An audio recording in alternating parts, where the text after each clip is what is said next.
ঠাকুরগাঁওয়ে বেড়েছে সাপের প্রাদুর্ভাব। গত এক সপ্তাহে মারা গেছেন ৩ জন।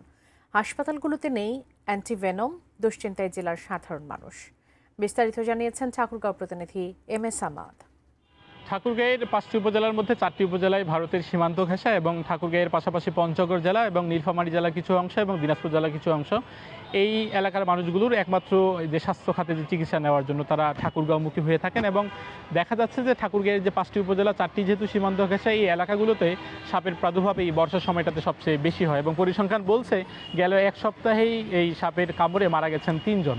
এবং তারা তাদের পরিবারের সঙ্গে এবং যারা সদস্যরা রয়েছেন তাদের সঙ্গে আমাদের কথা হচ্ছে, তারা বলছেন যে সাপে কামড়ানোর পরে তারা যে চিকিৎসা নেবেন সে সমস্ত উপজেলা স্বাস্থ্য কমপ্লেক্স এবং জেলার যে সদর হাসপাতাল রয়েছে সেগুলোতে যাওয়ার পরেও কিন্তু তারা অ্যান্টিভেনম পাননি। এই কারণে তারা বাধ্য হয়েছিলেন কবিরাজ এবং যারা ওঝা রয়েছে তাদের কাছে যাবার জন্য, কিন্তু এর বদলতে যে সাপের কামড়ানোর পরে কিন্তু তাদেরকে মারা যেতে হয়েছে। এবং এই কারণে তারা বলছেন যে যদি অ্যান্টিভেনম থাকে তাহলে কিন্তু তাদের যে এই যে অনিশ্চিত সাপে কামড়ানোর পরে যে মৃত্যু নিশ্চিত হওয়ার যে একটি প্রবণতা, এটি অনেকাংশে কমে আসবে।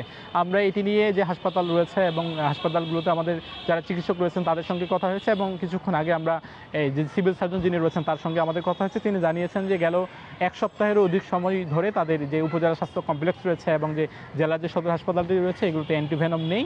এবং তারা ইতিমধ্যে কথা বলেছেন স্বাস্থ্য অধিদপ্তরের সঙ্গে, তারা আশা করছেন যে দ্রুত সময়ের মধ্যে এই যে অ্যান্টিভেনম তারা সেটি পাবেন। এবং অন্যদিক দিয়ে তারা যারা সচেতন মানুষ রয়েছেন এবং যারা সাধারণ মানুষ রয়েছেন তাদের প্রতি আহ্বান জানিয়েছেন যে বর্ষার সময় যেহেতু সাপের প্রাদুর্ভাব বেশি থাকে, যাতে করে এই সচেতনভাবে চলাচল করা হয় এবং কোথাও যদি পানি জমে থাকে এছাড়াও ঘর যেখানে থাকার যে ঘরগুলো রয়েছে সেগুলো তো যাতে করে পরিষ্কার পরিচ্ছন্ন রাখা হয় সেটির দিকেও তারা নজরদারি রাখবার কথা জানিয়েছেন।